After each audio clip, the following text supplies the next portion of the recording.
Chapter 1. At the Golden Globes, Jack Morgan got out of his dark blue Lamborghini near the Beverly Hilton.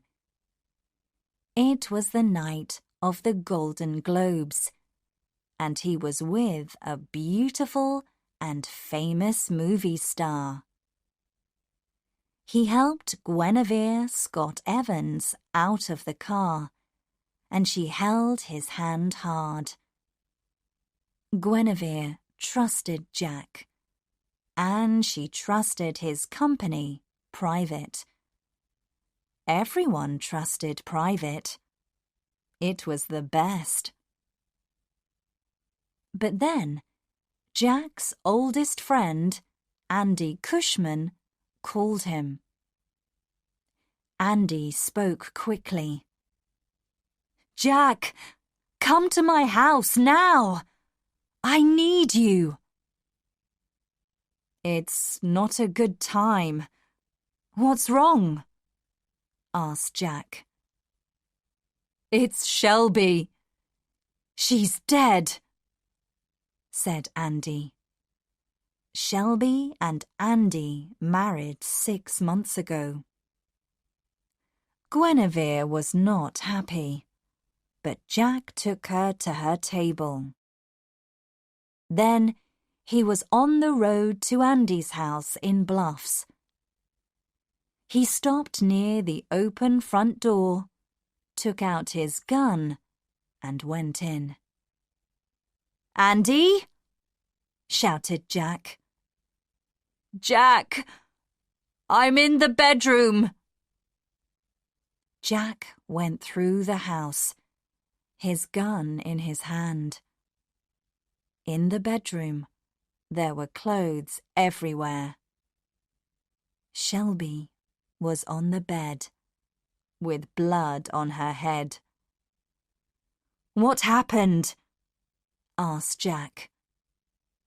Andy was near Shelby, his head in his hands.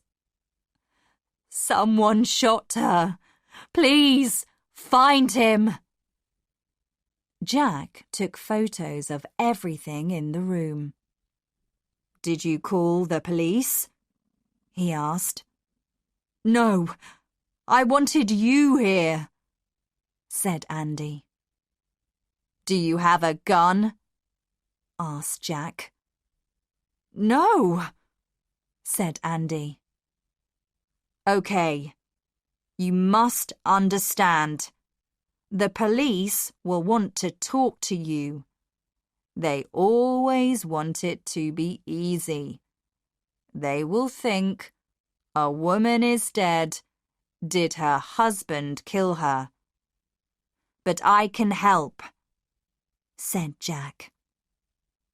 He called the police and waited for them to arrive. Chapter 2. A young woman dies. Justine worked with Jack at Private. People trusted her too. Tonight, she was in an expensive Italian restaurant. Then, the chief of police called her. "Another young woman is dead," Justine told her friend. "I must go." In 2 years, 11 young women in Los Angeles were dead. Now it was 12. The killer always took something from the women: hair, a necklace, clothes. Then the killer emailed the chief of police and told him about the women's things. Nobody knew where the emails came from, but the emails all had the same name: Steemcleena. The police found the women's things, but they could not find Steemcleena. The police wanted Justine and Private to help them find the killer. Emilio Cruz, from Private, stopped his Mercedes at the restaurant door, and Justine got in. "What do you know about this girl?" asked Justine. "Her name is Connie Yu. She was 16 and very intelligent," said Emilio. "She was on the ground behind a restaurant. There was an earring in her left ear. There was no right ear." Emilio stopped in a small, dark street near some police cars. They walked past the police and spoke to the doctor. "We'll get an email about the ear in a day or two," Emilio said. At 2 a.m., Justine and Emilio were at Private's offices. They talked to Cy, Private's forensic expert. "We have the woman's bag and cell phone," said Justine. "Can you look for DNA on them?" "Of course," said Cy. "I can work all night on it." Chapter 3. At Private. The next morning, Justine, Emilio, Cy, and Mobot, the computer expert, were in the office. Jack opened his laptop and showed them the photos from Andy's bedroom. "Look at these," he said. "I can't see anything important. Can you?"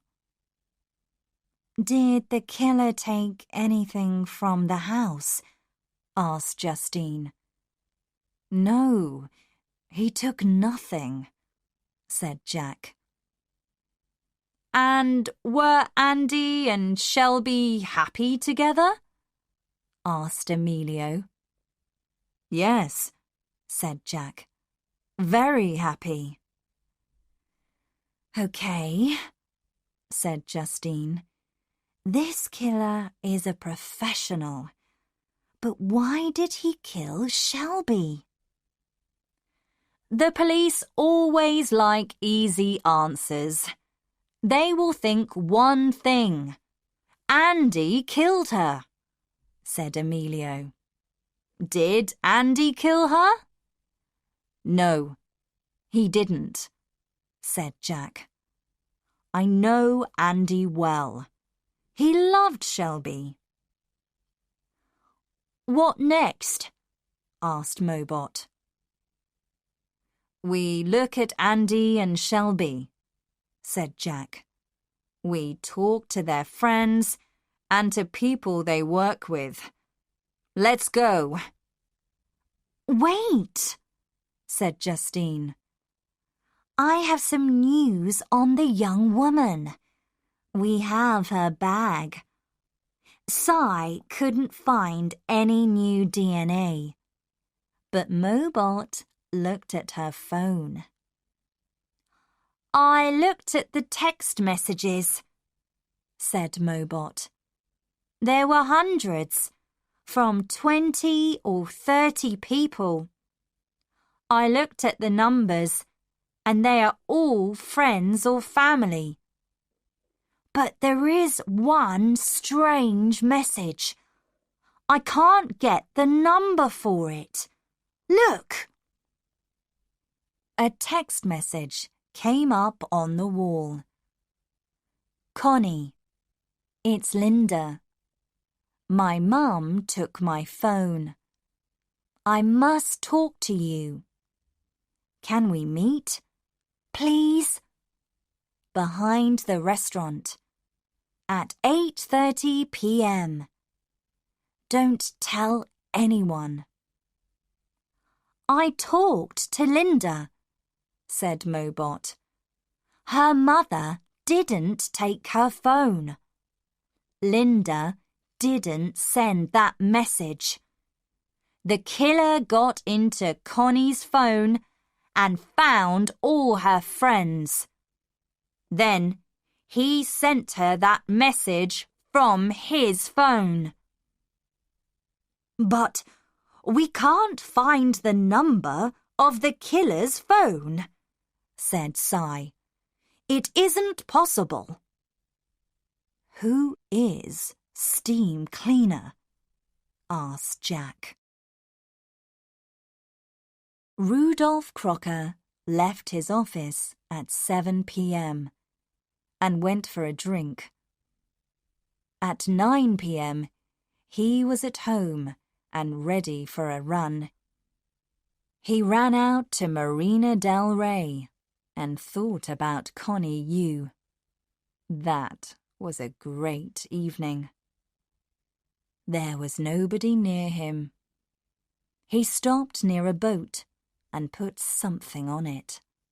Then he went home and sent an email to the Chief of Police.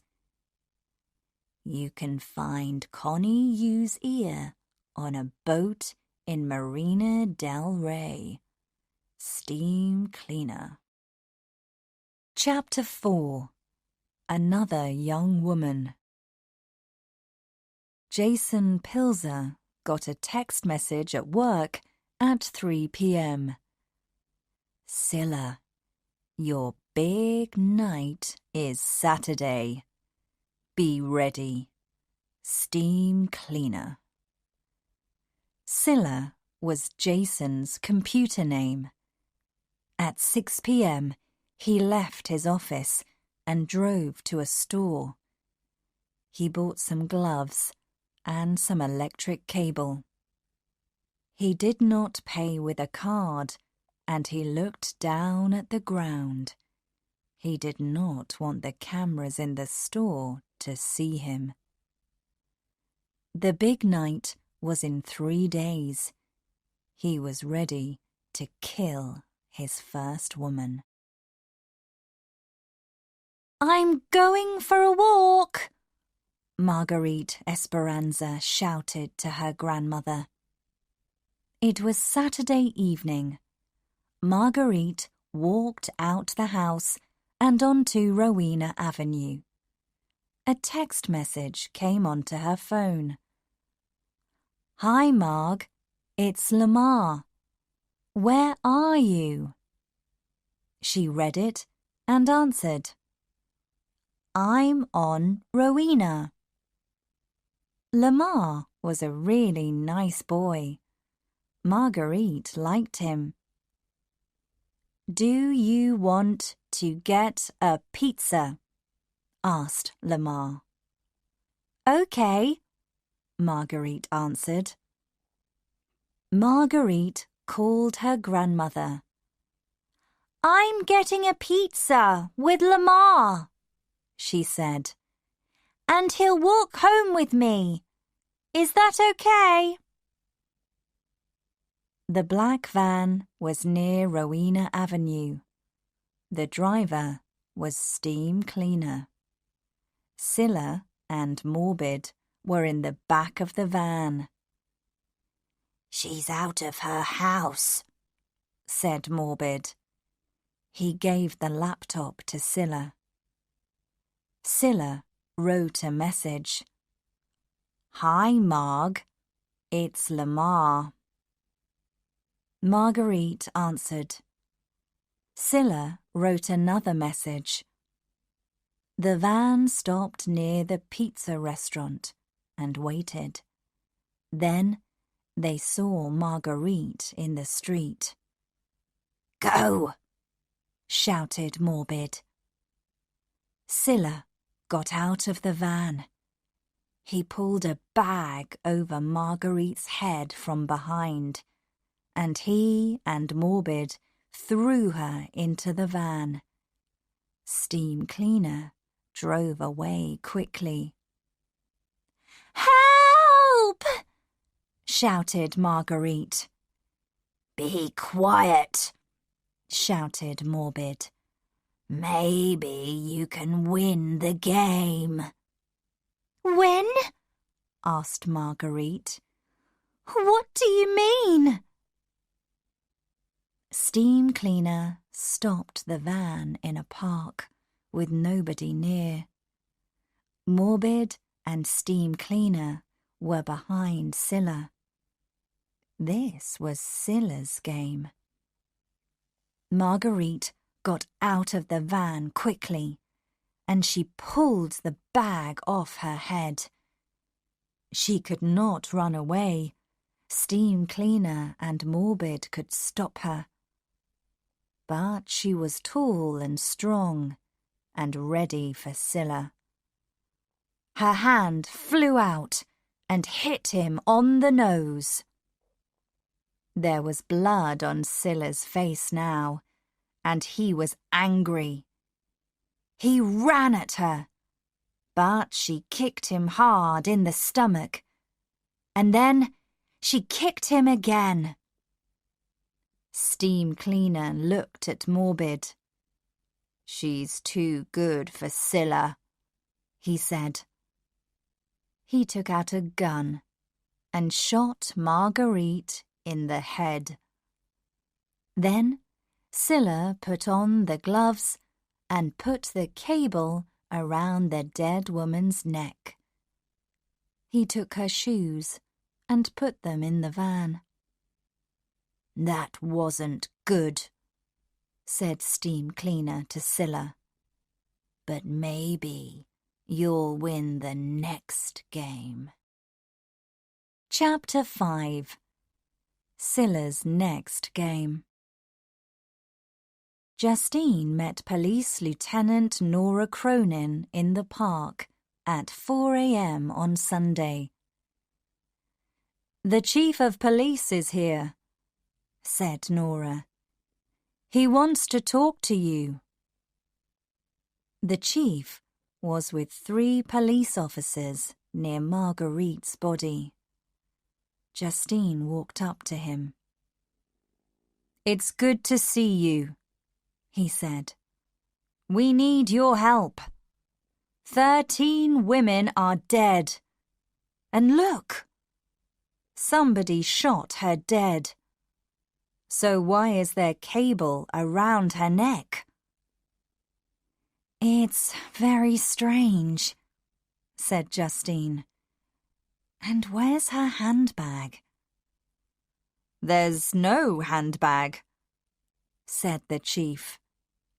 "And no shoes. I'm waiting for the email." On Sunday evening, Scylla was on the terrace of his apartment at the top of a tall building. The city was beautiful at night, but he did not look at it. His face and body were black and blue. "That girl was strong," he thought. Then he read the message from Morbid again. "You weren't good yesterday, Scylla. Steemcleena isn't happy. But you can play again tonight. We have someone for you. Be ready at 7 p.m. Morbid and Steemcleena were at the door now, and Scylla went to open it. "How's the nose?" asked Morbid.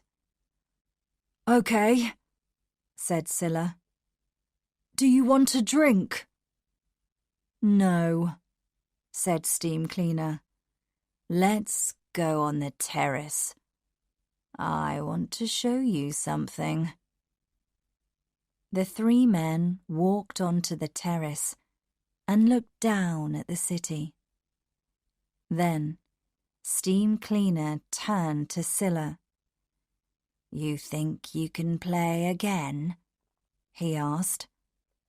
"You can, but you're playing with us." Steemcleena took Scylla's legs, and Morbid took his arms, and they threw him over the terrace wall. Justine and Jack were at private with Mobot.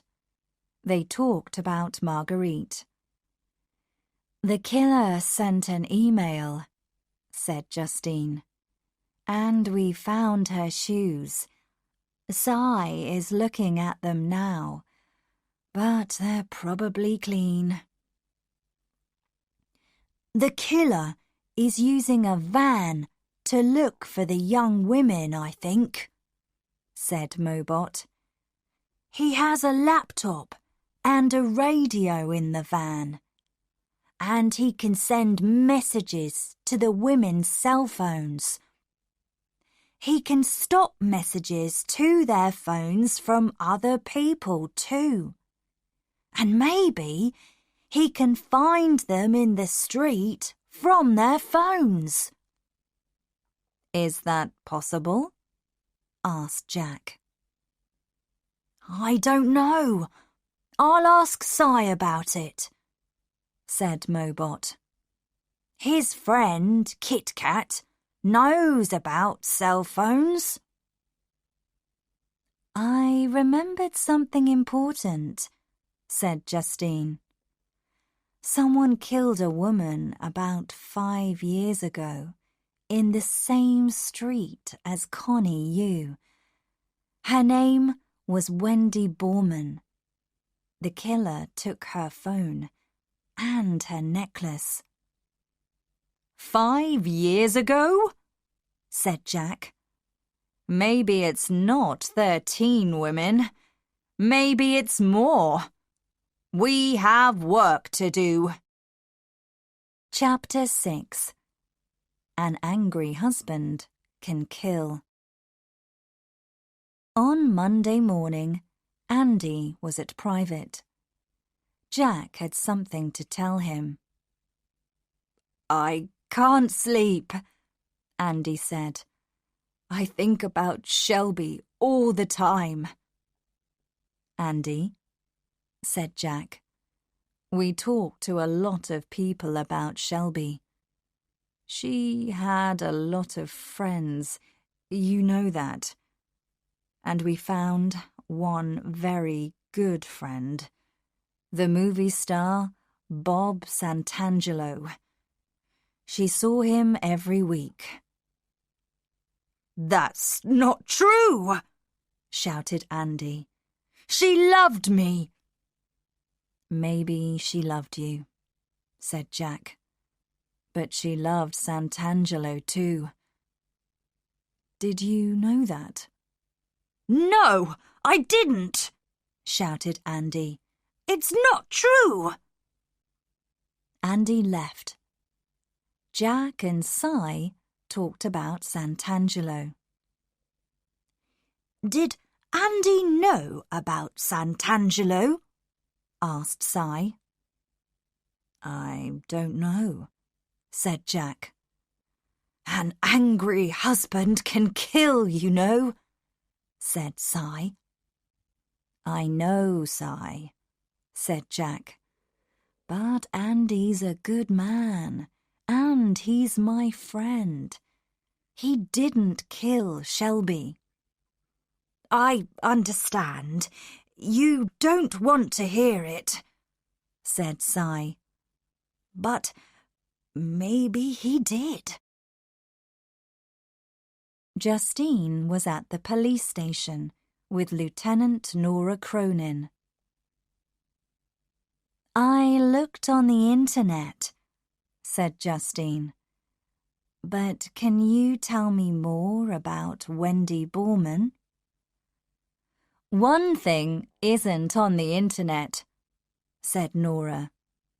"An 11-year-old girl called Christine Castilla saw something. She and her mother were in a coffee shop on Melrose Avenue. Christine saw 2 boys push Wendy into a van.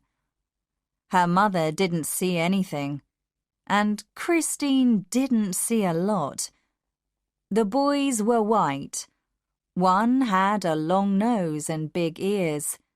The other had long hair." "But Christine is 16 now," said Justine. "We need to talk to her again." Chapter 7. Help from Scy's friends. Scy lived in an apartment with a lot of computers. On Monday evening, he sat at a computer and talked to his friend Kit Kat in Sweden. "You asked about cell phones," said Kit Kat. "I can help. Someone in the United States of America has a new program. It can find a phone and get inside it. Then it can send messages from the phone, and nobody knows it is happening." "That's great, Kit Kat," said Scy. "Do you know who made this program?" "His name is Morbid. He's American, I think." "Thanks, Kit Kat. You're wonderful." Then Scy sent a message to his friend Darren, who was in India. Darren played games on computers. "Do you know a player called Morbid?" "Yes, I saw a message from a player called Scylla about Morbid on Saturday." "What did he say?" "He said, 'I'm playing a new game with Morbid.' Then there was a message from Morbid the next day. 'Scylla can fly. He flew off his terrace. Flying is easy, but the streets are hard.'" Scy looked on the internet. On Sunday, a man fell off a terrace in Los Angeles and died. His name was Jason Pilzer. "Was that Scylla?" Scy thought. Scy met Jack in a coffee shop early on Tuesday morning. "Jack, I have some news. Lots of people like playing games on the internet. In some of these games, you kill people, but you're playing. It's a game. I think some men in Los Angeles are playing a game, but they are really killing people. Not on the computer, but on the streets." "Who are these men?" asked Jack. "One man was Jason Pilzer. His computer name was Scylla. Another man is Morbid. Scylla died on Sunday night. The police say he fell off his terrace. But maybe someone pushed him." "Let's go to his apartment," said Jack. Jack and Scy met Nora at the apartment building, and they went up together. There was not anything interesting in the living room, but in the bedroom were a laptop and a cell phone. "I'll take the computer back to Mobot," said Scy. "But I'll look at the phone now." He started to read the text messages. "Jack, look at this." Scy gave the phone to Jack. "It's tonight, Scylla. You're the killer. Steemcleena." "It's from Steemcleena," said Jack. "He's working in a group." Chapter 8. They're going to kill again. Justine took the police photos of Wendy Borman's body to the office at Private. She also took a bag of Wendy's clothes. "Scy can look at those," she thought. There may be DNA on them. Justine looked at the photos of Wendy, dead, behind the restaurant. 5 years ago, the police found Wendy's bag next to her, but her necklace was not there. Wendy always wore the necklace, and Justine found a photo of it. It had a star on it. Then she went to find Christine Castilla in school. Justine found Christine in the school restaurant.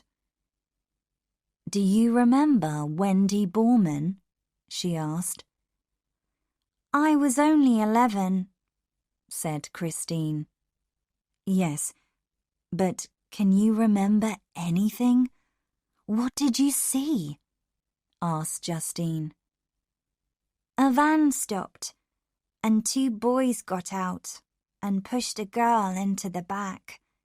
Then they drove away. It was very quick," said Christine. "And you saw the driver?" said Justine. "He had a long nose and big ears," said Christine. "And the van?" said Justine. "It was black. I remember a word on it. Gateway," said Christine. Gateway? This was new. Gateway was an expensive school in Santa Monica. "Thank you, Christine," said Justine. Cy worked for hours on Wendy Borman's clothes. He looked for DNA, and he found it, from 2 different men. "Yes!" he said. He heard someone at the door, and Mobot ran into his office. "Cy, they are going to kill again! This week! I looked at Jason's computer. There were thousands of messages, and I read them all. Look at this one." Morbid, Scylla.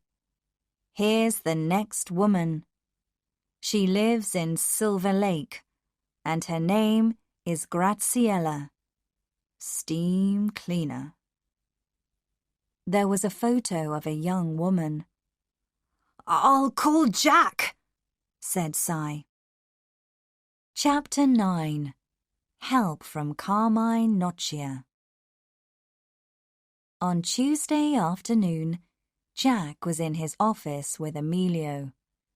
They knew something about the young women's killers now, but nothing about Shelby's. "Andy isn't a killer," Jack said.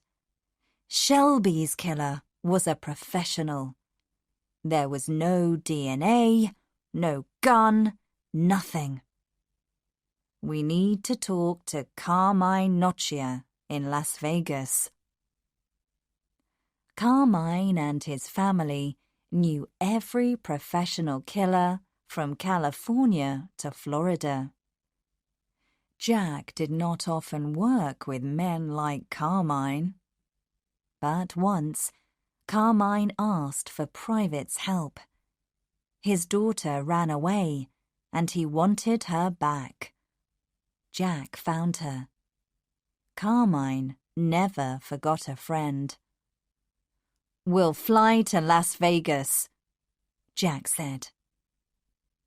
Carmine was very rich, and his home was in a park, half an hour from the airport. 2 big men came to meet Jack and Emilio at the door and took their guns from them. Carmine was in the sitting room. "Good to see you, Jack," said Carmine. "I need your help," said Jack. "Jack, you helped me, and I'll help you.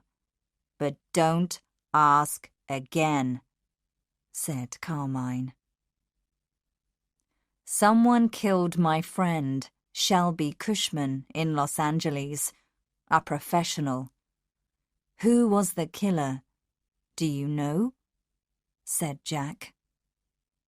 I don't know, but I can ask. I'll call you when I know, said Carmine. The call from Carmine came late at night. He only said 2 words: Beau Montgomery. Jack called Emilio early Wednesday morning. Emilio said he knew Beau Montgomery. Beau was a professional killer, and he lived on a horse farm in the Agora Hills. Jack and Emilio drove there fast. They stopped near the farmhouse. A door opened slowly, and a man came out. He had a big dog, and in his arms was an AK-47. "What do you want?" he asked. "I'm Jack Morgan, from Private. I'm working for Andy Cushman. Someone killed his wife, Shelby. Who paid for that?" Beau Montgomery thought for a minute, and then spoke slowly. "I don't know, Shelby Cushman.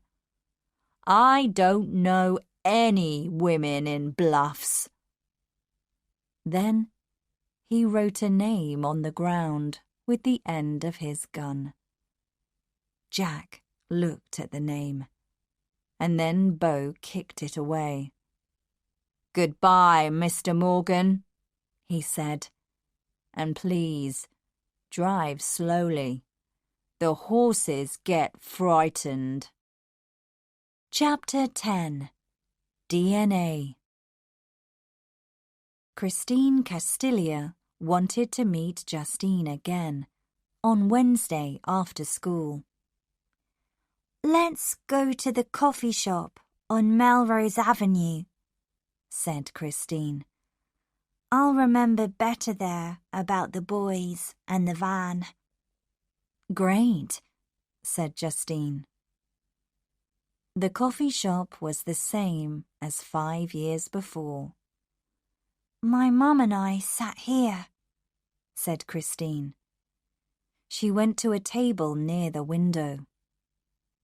Justine had yearbooks for 3 years from Gateway School, with photos of all the students. She put them on the table. "Can you look at these? Maybe one of the boys is there." Christine turned the pages of the yearbooks. She stopped and looked at a photo of a group of boys. "That's him," she said. She showed Justine. The boy had a long nose and big ears. Justine looked at the name under the photo. Rudolph Crocker. "Great job, Christine," she said. She opened her laptop and looked for Rudolph Crocker. There were 2 in Los Angeles. The first was 66 years old. The second worked for a small company on Wilshire Boulevard, and there was a photo of him. It was the boy, 5 years older. Now, Justine needed his DNA. Justine went to see Nora Cronin at the police station. "We have DNA from Wendy Borman's clothes," she told her. "It's from 2 men, but we don't know them. But I talked to Christine Castilla. We looked at some photos, and she saw this boy. He pushed Wendy Borman into the van. Look!"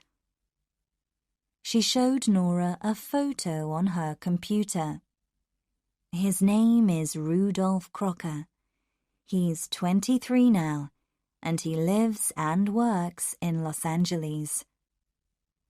Maybe this is Steemcleena. And you want his DNA? Said Nora. Yes. Can you help me? Said Justine. Nora and Justine stopped their car near Crocker's apartment building. They watched and waited. Crocker left the apartment at 6 p.m. and went for a run. He came home and at 8 p.m. he came out and got into a new dark blue Toyota van. He drove to a bar called Whiskey Blue and went in. The two women went into the bar after him. There were a lot of people in the bar. Crocker was in the corner with a man with long hair. Justine bought drinks, and the two women watched. Half an hour later, the men finished their drinks and left. Nora and Justine quickly went to the men's table and took the glasses. In the car, Justine called Cy. "Can you meet us at private in 20 minutes?" she asked. "We have some DNA for you."